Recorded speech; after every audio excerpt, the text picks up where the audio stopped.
Hello everyone, my name is Umair Afzal and you are watching Student Hub HD. Last lecture में हम लोगों ने while loop को देखा था। इस लेक्चर में हम लोग डू वाइल लूप को देखेंगे। जैसा कि मैंने लूप्स के इंट्रोडक्टरी लेक्चर में बताया था कि वाइल और डू वाइल लूप में डिफरेंस ये है कि वाइल लूप में कंडीशन पहले है और देन बॉडी है, जबकि डू वाइल लूप में हम कंडीशन बाद में लिखते हैं और लूप की बॉडी को पहले लिखते हैं। इसका मतलब ये हुआ कि लूप की बॉडी एक दफ़ा लाजमी एग्जीक्यूट होगी रिगार्डलेस ऑफ द कंडीशन, यानी कि कंडीशन चाहे ट्रू है या फॉल्स है, लूप की बॉडी मिनिमम वन टाइम लाजमी एग्जीक्यूट होगी। अब हम इसी प्रोग्राम को डू वाइल लूप से देखते हैं। तो सबसे पहले मैं सिंटेक्स लिख लूँ डू, उसके बाद हम ब्रैकेट्स लिखते हैं, यानी कि ये बेसिकली लूप की बॉडी है, और एट द एंड हम वाइल की कंडीशन लिखते हैं।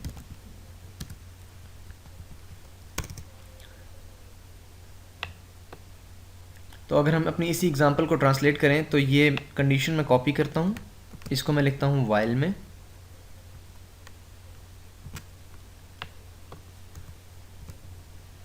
और उसके बाद ये जो बॉडी है इसे मैं कॉपी करके लिख लेता हूँ डू में, और ये जो वाइल की लूप थी इसे मैं यहाँ से रिमूव कर रहा हूँ। अब अगर हम इसकी एग्जीक्यूशन को देखें तो हमें पता है कि जो प्रोग्राम है वो लाइन बाय लाइन एग्जीक्यूट होता है। तो सबसे पहले जब प्रोग्राम यहाँ पे आएगा तो ये लाइंस को, इन लाइंस को एग्जीक्यूट कर देगा। ये लाइंस एग्जीक्यूट हो जाएंगी और उसके बाद कंडीशन चेक होगी। इसका मतलब ये है कि ये लूप एक दफ़ा लाजमी एग्जीक्यूट होगा। जब हम वाइल लूप लिखते हैं तो उसमें हमें सेमीकोलन की ज़रूरत नहीं होती, क्योंकि उसके बाद एक्चुअली बॉडी स्टार्ट हो रही होती है।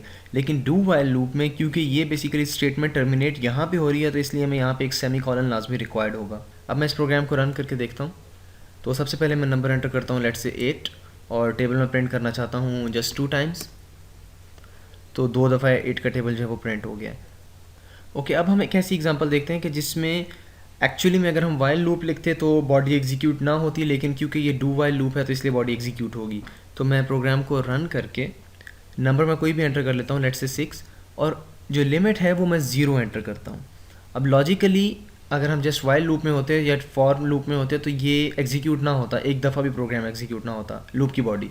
लेकिन क्योंकि ये डू वाइल लूप है तो कंडीशन बाद में चेक हो रही है, तो ये एक दफ़ा यानी कि 0 के साथ टेबल की जो लाइन है, एक सिंगल लाइन 0 वैल्यू के साथ लास्ट में प्रिंट होगी। आई एम सॉरी, ये 0 वैल्यू नहीं है, 1 है, क्योंकि हमने आई को इनिशियलाइज किया हुआ है 1 से। तो कहने का मकसद ये था कि कंडीशन बेशक फॉल्स है लेकिन लूप की बॉडी एक दफ़ा लाजमी एग्जीक्यूट हो रही है।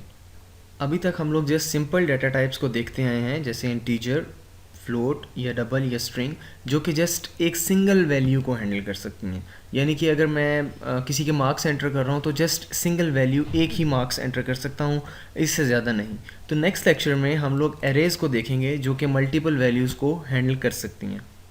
Thanks for watching guys. For more videos please subscribe to our channel.